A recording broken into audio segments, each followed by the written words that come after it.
But now it would be much easier, not much easier.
Lalit Rajbansi, current KC are out, and in place of them, Rijan and Dev are in.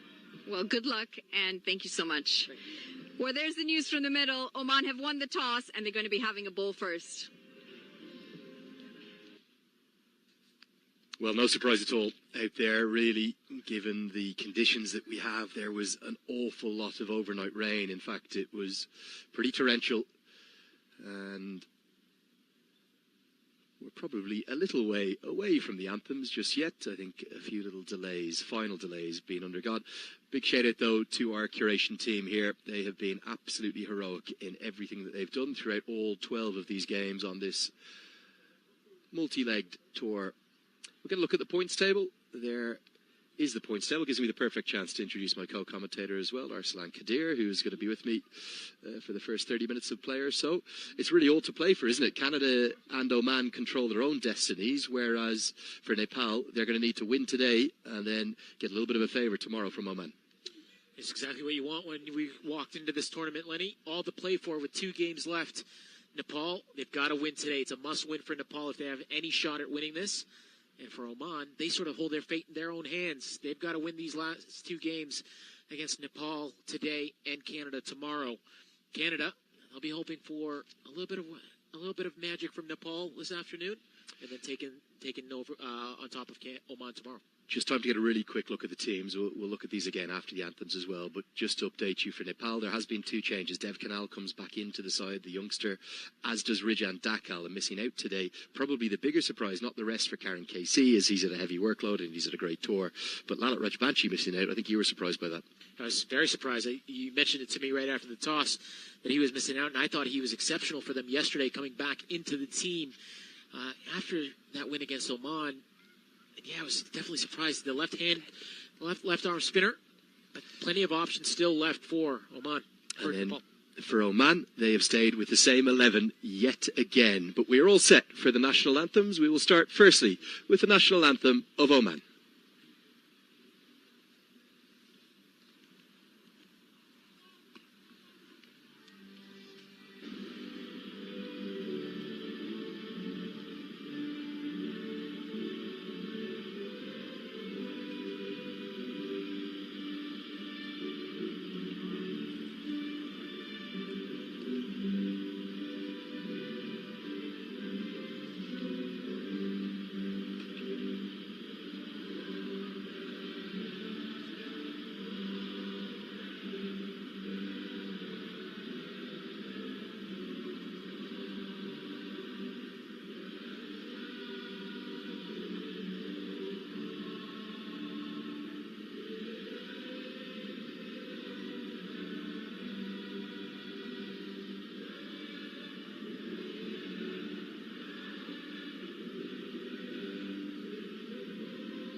So the anthems, as always, sung with real gusto and emotion, as we don't have quite as big a crowd today as yesterday, but you can understand why. It may look bright and beautiful, but it is chilly to say the least.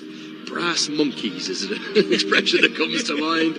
We're very much into fall here. It's about 14 or 15 degrees centigrade, something in and around that. And even though it is kind of the very end of the cricket season here in Canada, we've actually been really lucky with the weather, haven't we? I know it probably had a big role in yesterday's game with the rain that came down, but generally we've been blessed with some good sunshine. Especially here in King City, we've been very lucky. I'm just glad to say, Lenny, hearing you say fall puts a smile on my face because we've converted you now. We've converted you from autumn to fall. Does that warm your heart? It does. It does indeed. Something needs to warm us up here. It's great to have you back with us, Arsalan, and really looking forward to today's game. What did you think of yesterday? How big a factor was it as we see the Nepal team again with those two changes? How big a factor was that rain at the end? It really had it was probably a marginal call, wasn't it, for the umpires? Would you call it a 50-50 as to whether to stay on or not? It was certainly a 50-50, but as a cricket fan, ideally you want to keep them out and let the players take care of the game, not the DLS method. Whatever the conditions. You would rather it settled on the pitch, not DLS. 100%, yeah. But you would certainly say it definitely favored the batsman in the end. There was enough rain for Karan Casey was skidding off from him and then skidding off the bat, which then really allowed it to get to the boundary. And also then skidding out from the outfield, that seemed to be a big factor too. It was 50 off 5. We're not taken away from the way Saad bin Safar played at all. He was exceptional. As we'll just get one more look at that Oman team. Real surprise to me, maybe not the leg spinner not playing today because of the rain, but you think of Mehran Khan in particular. He was exceptional at that T20 World Cup, and he just hasn't had a run in the T20s here, even though he played 2 ODIs. Yeah, he hasn't. It's a big surprise. I'm assuming is don't change a winning side. They got that big win against Canada the other day.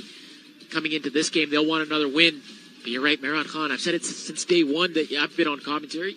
He's been the big surprise for missing out here on this Omani squad, especially with Rafiola not providing much with the ball. Yeah, there's something there with Rafiola, isn't there? There's a real X factor. He's not the complete article or the finished package. I thought he bowled incredibly. I know he bowled one over, but he bowled incredibly quickly yesterday. For me, it was the fastest spell of the entire series that we've had here between these sides, and great credit to the Nepal fans who are braving the elements up there. I told that story on air yesterday. I'm going to show you this photo, actually. Met yesterday, lots of the travelling fans went up to the crowd, and one group of them, 6 of them, including a mother and father, had driven the whole way from Pennsylvania. Wow. 7 hours, and they came for both games. So lovely to see. That was the area that was causing some concern. No issues with the square. They've done an exceptional job with the square. It's just outside the